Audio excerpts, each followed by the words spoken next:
Hello, and welcome to the 5th episode of the Films Not Movies podcast with me, Aaron. And me, Charlotte. This time we'll be looking back on our favourite films of 2016 and ranking them from 1 to 5 each, won't we? Yes, we will. And we'll also be looking forward to the new films of 2017. Well, some of them anyway. Yep. Without any further ado, let's get started. So, we'll be ranking these from 5 to 1. And we've done it individually. Yes, neither of us has seen each other's list, so there'll be some crossover because we don't know what's to come. But I'm also thinking there might be a couple that each other haven't got on each other's list, which would be fun. And we haven't seen all of the same films as well. Yeah, we've not seen all the same films. And if there's anything that you've really liked from this year that we've not put on there, it's from last year, should I say, it's probably because we haven't seen it, because we've not seen everything. And as we said in the first episode, we've only really been watching films again since doing this podcast. A lot in the last couple of months. That's one of the reasons we wanted to do the podcast, to make sure we saw more films, because we love them and we were just finding ourselves not seeing as many as we wanted. So absolutely. So here we go. What's your number 5? I did find this very hard. I found the top 3 to 4 not too bad to do, but the number 5 was actually quite difficult because I found there was quite a few films around that mark that I would have quite happily put at number 5. But then I've kind of chosen ones which I feel have stayed with me the most. So I've gone for Patterson. Patterson? Yeah. Ooh.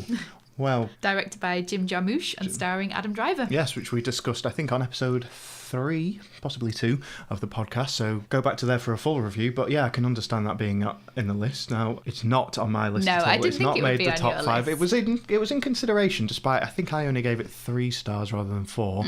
But I did really enjoy it. I just found it really refreshingly different. And really absorbing and subtle, and I feel like I can remember it really vividly, and I was just fully absorbed in it, even though it's quite different to conventional films. Ambles along at quite a slow pace, but I loved the poetry element and the characterisation and the subtle humour, and yeah, it's just really stayed with me. So that is the reason I have made it my number 5. Yeah, excellent. I mean, I really enjoyed that film as well. I love the tranquility of it. I love the pacing of it. As you say, it was very refreshing to have something slow and quirky but not annoying, and didn't get on my nerves. Not quirky in a naff way. Yeah, like quirky films can. So yeah, fantastic. So what did you put at number 5? Number 5, I've gone for High Rise. Oh, really? Yes, the film directed by Ben Wheatley, which is one we haven't discussed. I think came out quite towards the start of the year, maybe February type time. It's a film that I've struggled to actually go back and watch again. But I just absolutely loved the feel of it. I loved the visuals. I loved the performances of Tom Hiddleston and Jeremy Irons. Just being Jeremy Irons was amazing. And this is one that I really wish we could have reviewed, actually, because there's so much to talk about in terms of the symbolism of it all. And this is actually higher up on my list. Oh, is it? Yes. Interesting. See, I thought this wouldn't make the cut for you. Nope.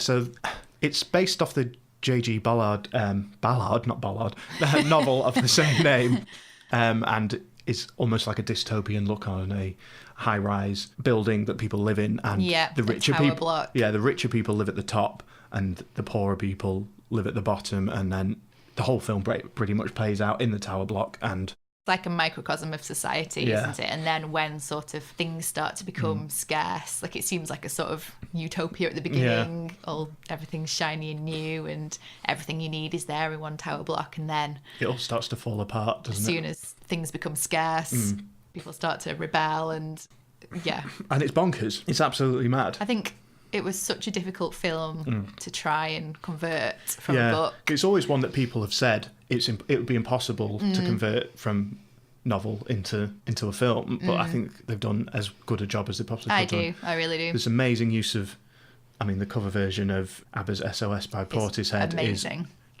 is the creme de la creme of the film. Absolutely really brilliant. Gives you goosebumps when that kicks in. Yeah, and there's just so many ultra stylish, ultra violent, ultra weird scenes. Yeah. It's just bonkers. Loved it. Me too. So what's your number 4? My number 4 is Arrival. Arrival.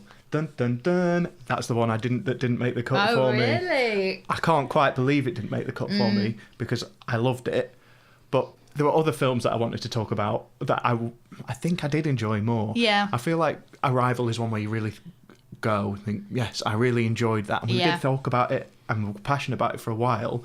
But I don't think it stuck with me as much as my other top 5. Same, and I originally thought it would be higher up on my list, but then when I actually properly considered everything, I feel this is the right place for it to go, really. And I think time will tell whether I think it's as good now as I did at the time. You know, obviously the way the ending goes gets quite a bit more out there on something that's a relatively, well, obviously unusual situation, but not unusual plot-wise. And then it does take a twist.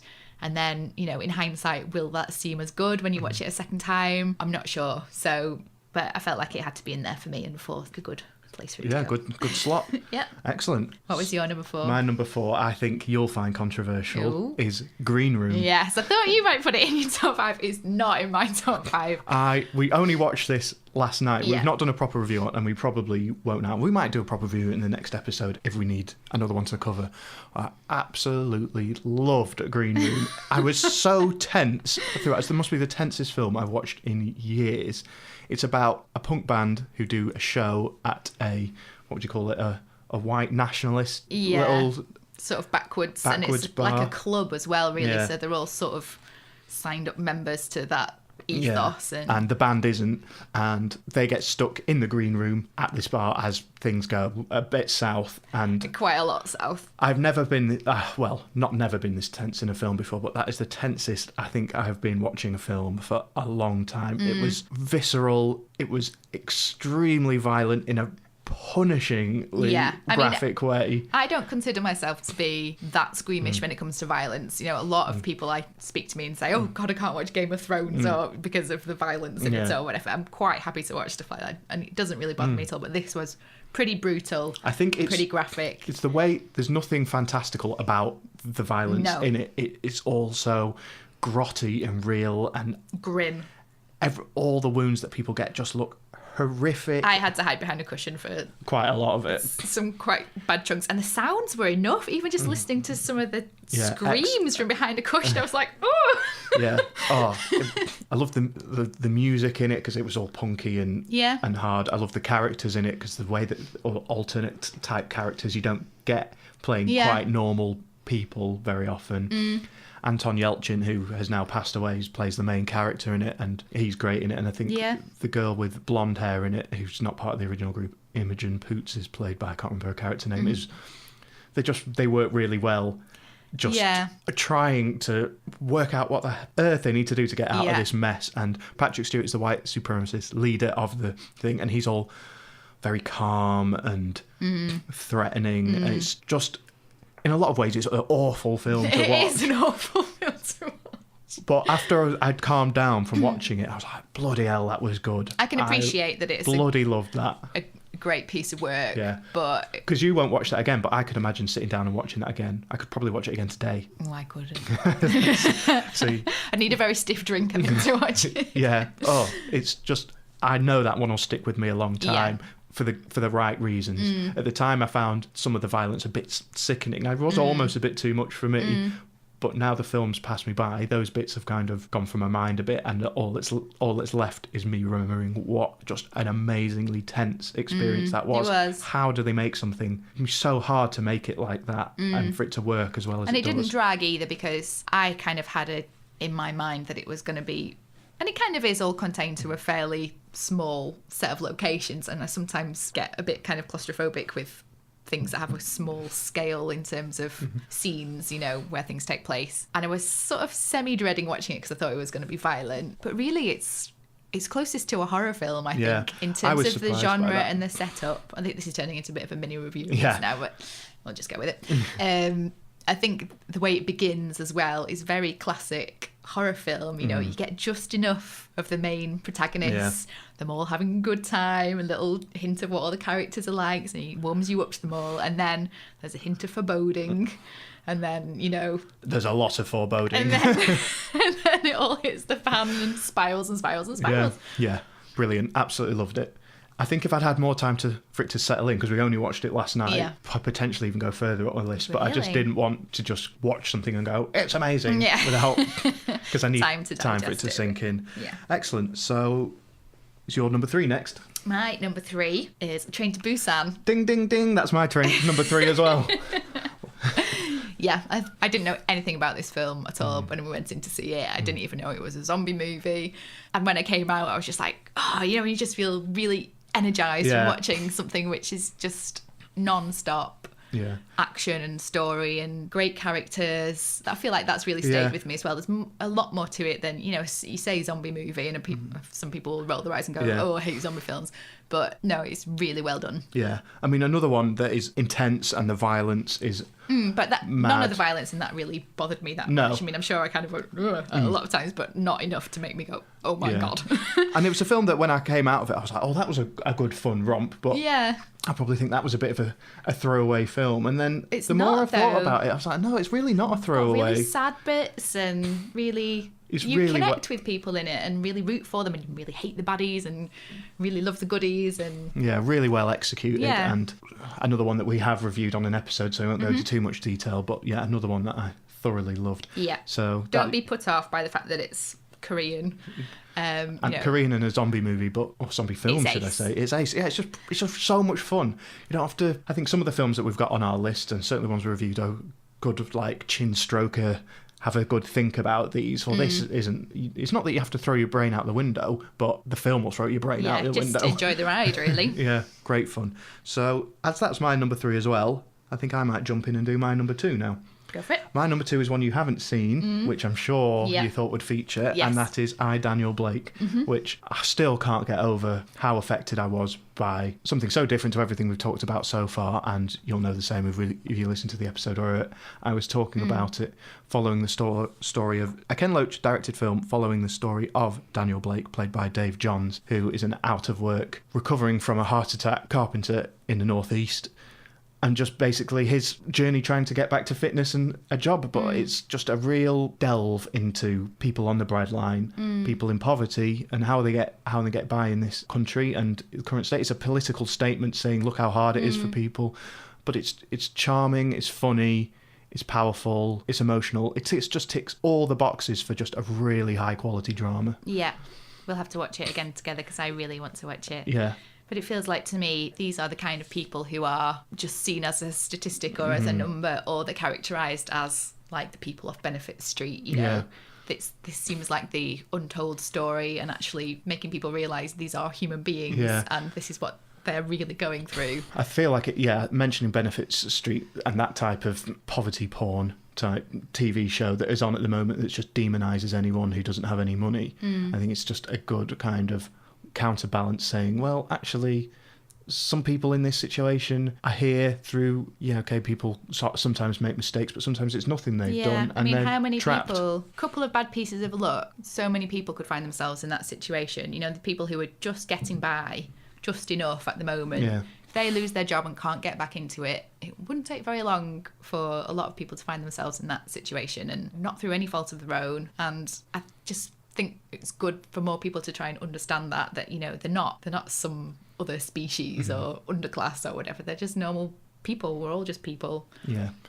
So that's I, Daniel Blake. It is grueling, it is hard work, but it's so worth it, because I just feel like it's quite an enriching film to watch, so don't be put off by the tough subject matter. So Charlotte, what's your number 2? Now we've swapped places. So my number 2 is one that you've already mentioned, High Rise. High Rise, wow, all the way up to number 2. I am surprised by that.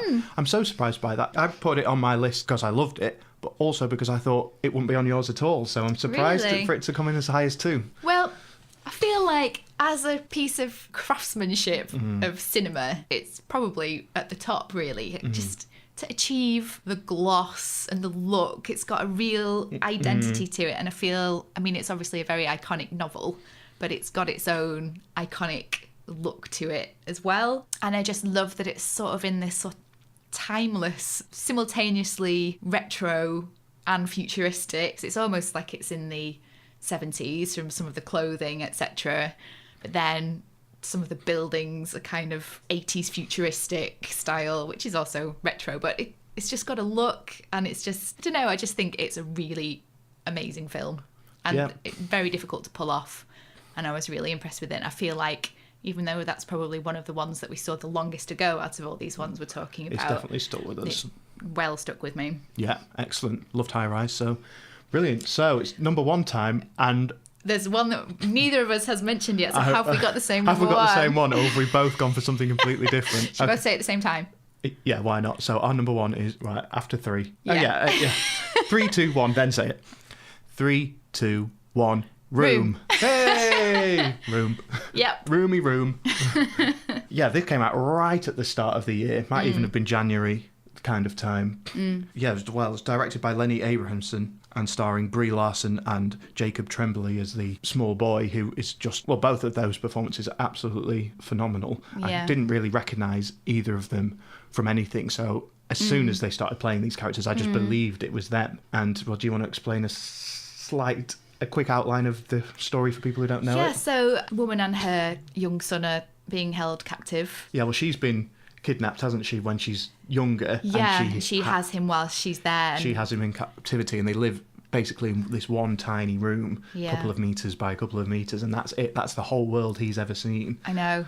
Another one that is a gruelling subject matter, but I think it handles the awful side of it in a very not perverse way, where it's clear that awful things are happening to her, but that isn't what the story focuses on. It's not about, oh my God, here comes the monster. It's as much about her resilience, really, how strong she has become and had to become in order to raise her son and not completely go to pieces, do what she can for him to give him as normal a life as possible when you live within a cube, and then the journey that they go on, and it's just brilliantly well done. It's a full, complete story, just amazing. Incredible performances. Another heartbreaking one, but really uplifting and really powerful, as I mentioned, the performances. But without the performances, this film would be a lot worse. It would, because there's not much, especially in the beginning, there's not much more to it, really, than the two of them in a very small space. But it never drags. You don't... I mean, obviously, you feel their claustrophobia, but you don't feel claustrophobic yourself in a kind of, oh, get me out of this film sort of And way. it's not... It sounds... The setup sounds like a horror film, and it isn't a horror film. It's a relationship story between a mother and a son. And of people in the outside world as well.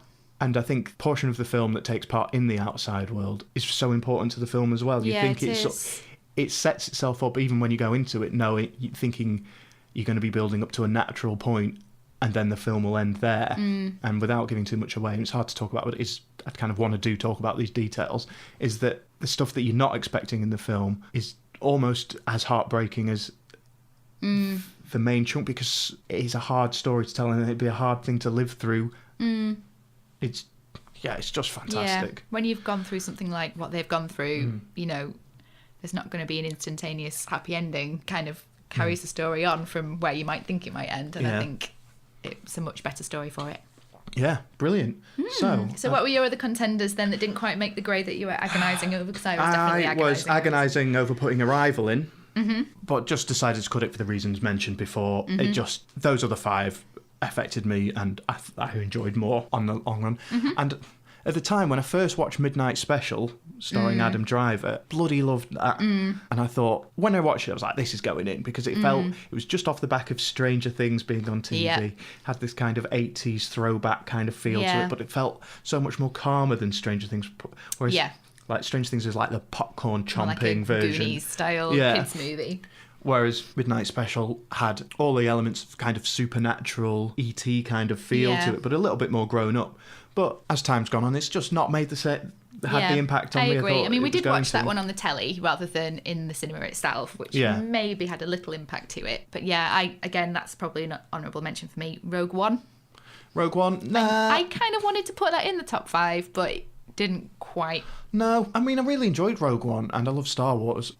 I just don't think I enjoyed it as much as those other films. It didn't even make my top 7, which I narrowed down to 5. Okay. Mine was probably in position 6. I would also like to give an honourable mention to Tale of Tales, which I know wouldn't feature for you, Aaron. Yeah, I mean, I enjoyed Tale of Tales, but I could tell whilst we were watching it that it was something much more down your street. I found massively up my street. I'm not a big fairy tale kind of person anyway. I found it all just a bit weird, but not in the way I like weird. It just seemed weird for the sake of being weird for me, but I know you enjoyed it more, so I'm not going to slag it off. I mean, I very much like Jim Henson's storyteller. It felt like it had a lot of that in common with it, which I really loved.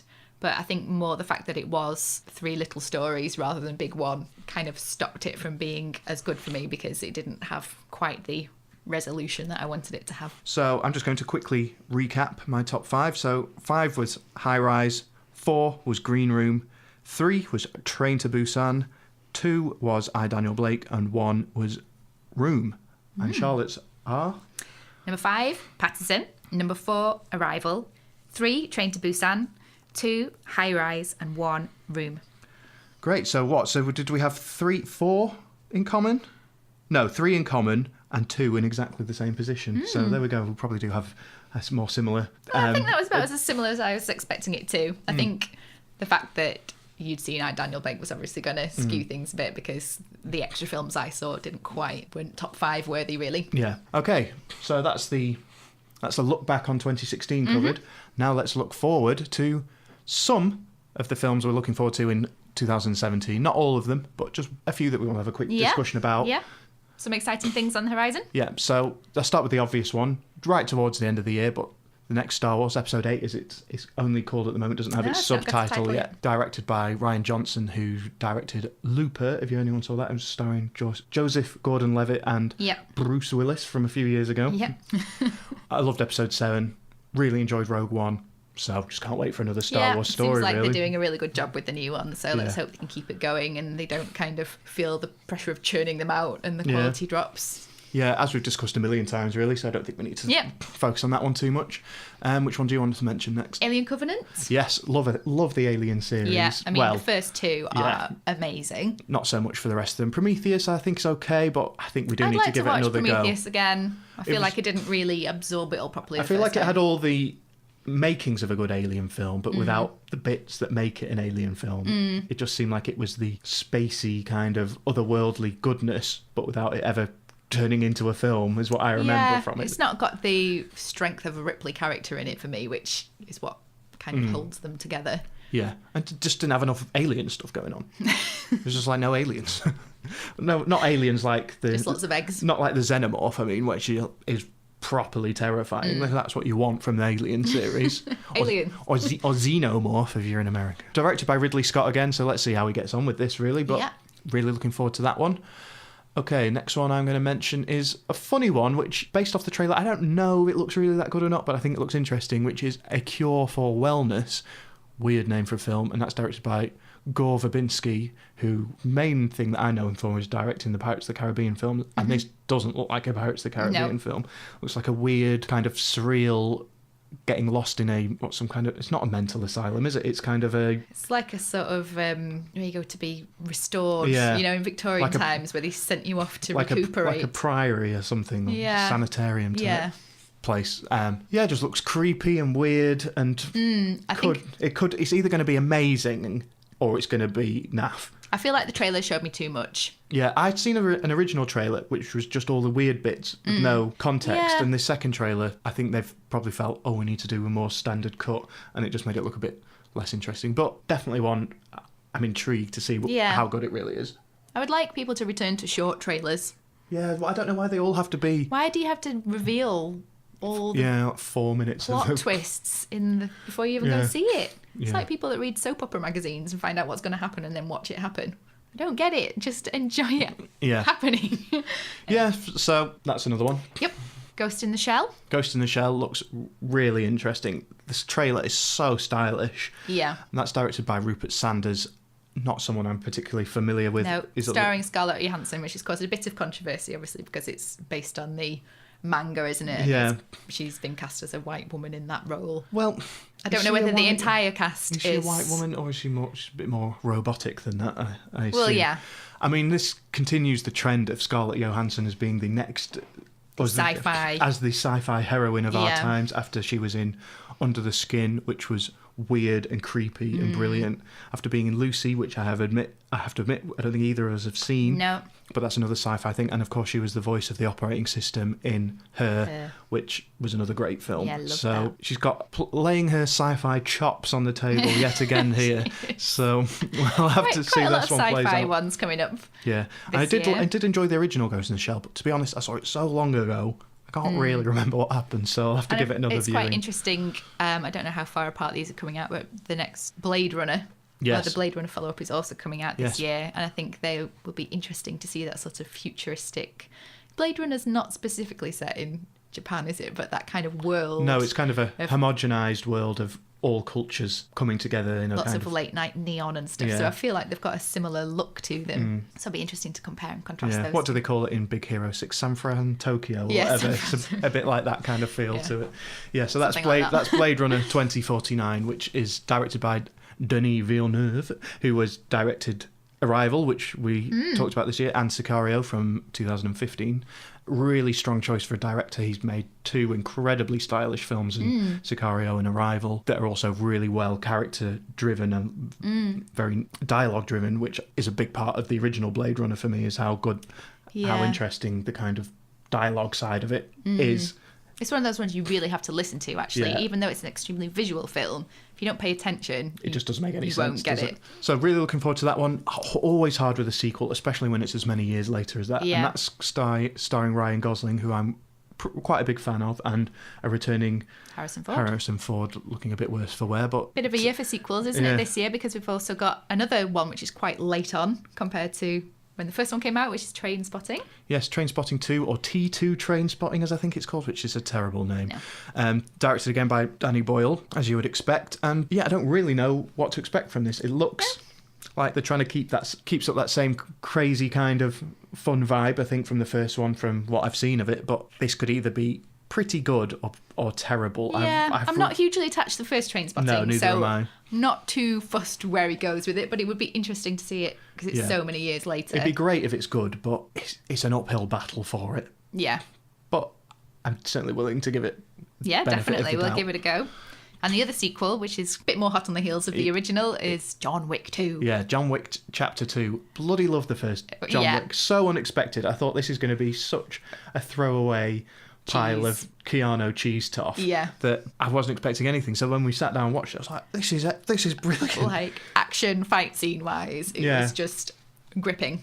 Yeah, pure action, pure fun action as well. It's violent, but in a great way. Like, it just romps along. The story is simple and silly, but you don't feel annoyed. If you get annoyed, it's just a revenge. It's just your That's basic it. revenge. Basic revenge badassery. Like, kind of B-movie type feel to it. It knows exactly what it is, and it does that. Great fun. Keanu Reeves, whoa, always amazing.